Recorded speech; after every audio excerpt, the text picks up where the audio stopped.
بگیرم سر راه دنیا بگیرم. علیرضا روزگار، هادی برهان.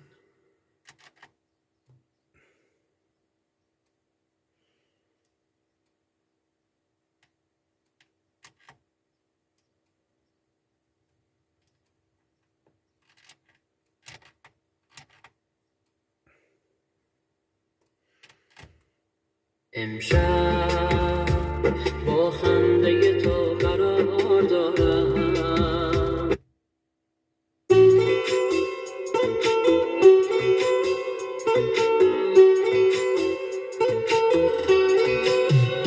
دلم تنگ شده برات لیلا بانو، نشست و سر راد لیلا بانو.